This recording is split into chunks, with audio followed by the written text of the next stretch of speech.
Nasul de Nicolae Vasilievici Gogol. Undeva în Sankt Petersburg a avut loc o întâmplare ciudată și, dacă n-ar fi fost naratorul ca să o povestească, noi nici n-am fi știut de ea. A început cu bărbierul Ivan Iacovlevici, care, nemai putând de foame, se așează la masă și așteaptă ceva de ale gurii. Soția lui tocmai scosese pâinea din cuptor, iar Ivan își tăie cu poftă o felie aburindă. Când colo, ce să vezi, mare minune! Din miezul de pâine, stimabilul coase nici mai mult, nici mai puțin decât un nas. Răutăcioasa soție sări cu gura pe el să-i mărturisească cui îi tăiase nasul. Bărbierul, care avea memoria fețelor, observă că nasul aparținea unui client de al său, anume asesorul de colegiu Kovaliov. Se sperie grozav, imaginându-și cum vine polițaiul și-l amendează pentru posesie ilegală de nas străin. Soluția era să scape de nas de urgență, să-l strecoare pe sub o poartă sau să-l arunce pe undeva.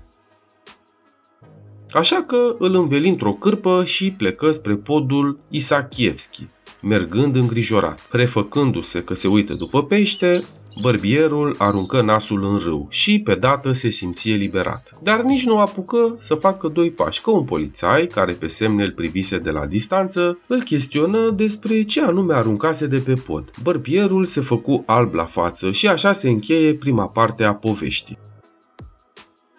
După o noapte de somn bun, asesorul de colegiu Kovaliov se trezi bine dispus. Dar când își aruncă ochii în oglindă, încremeni. Și pe bună dreptate, căci acolo unde trebuia să-i fie nasul, era doar o suprafață netedă de piele. Porunci slujitorului să-i aducă hainele cu gândul să meargă de urgență la poliție ca să depună plângere. Asesorul de colegiu era un rang destul de modest în Imperiul Rus și putea fi obținut prin două căi: studii la școli înalte și o cale mai rapidă prin muncă în Caucaz. Kovaliov avansase prin a doua metodă, implicând mijloace nu tocmai ortodoxe de înaintare în grad, căci era acum și major. Îi plăcea să pozeze într-un bărbat pricopsit, se plimba deseori pe bulevardul Nevski Prospect și nu puține erau femeile care căzuseră sub vraja lui. Plecă pe stradă, ținând o batistă în dreptul feței ca să nu-i fie observată diformitatea. Lângă o cofetărie rămase ca trăznit când văzu coborând dintr-o șaretă un domn îmbrăcat în uniformă, care era, de fapt, chiar propriul lui nas. Porni în urmărirea lui și îl prinse pe când intrase într-o catedrală. Nasul asculta evlavios slujba, iar Kovaliov era puțin intimidat și se gândea cum să intre în vorbă cu el. Bălmăji ceva, iar nasul se uită la el cu dispreț. Privirea îi fugi o clipă după o tânără femeie care aprindea o lumânare, timp suficient ca vicleanul nas s-o șteargă. Maiorul fugi în stradă, se uită după pălăria fistichie purtată de nas, dar îl pierdu din vedere și fu cuprins de ciudă. Merse la șeful poliției, dar nu-l găsi acasă. Îi veni inspirata idee să dea un anunț la ziar, poate cineva l-ar fi ajutat în această privință. Onorabilul slujbaș ascultă cu luarea minte anunțul, dar îi se păru prea ciudat să-l publice. Ar fi speriat clienții ziarului. Cum să scriu că s-a furat un nas? Nu pot publica absurdități, domnule, zise funcționarul. Maiorul luă batista din dreptul feței și dădu la iveală un loc neted ca o clătită. Slujbașul îl compătimi și îi oferi niște tutun de tras, pe nas, dar Kovaliov nu gustă gluma.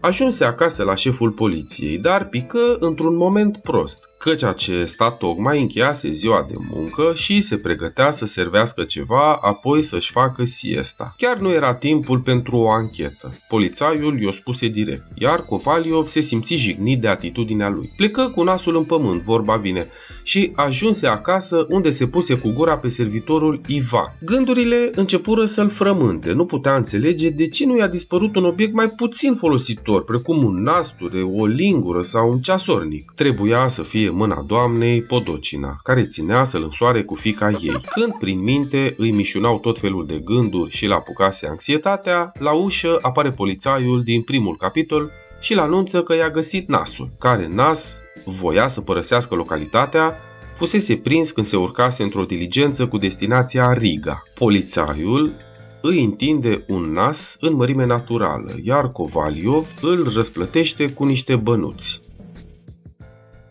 În culmea fericirii, Maiorul încearcă să și-l lipească pe față, dar nasul nu se prinse. Îl trimise pe slujitor să-l cheme pe doctorul care locuia în aceeași clădire la mezanin.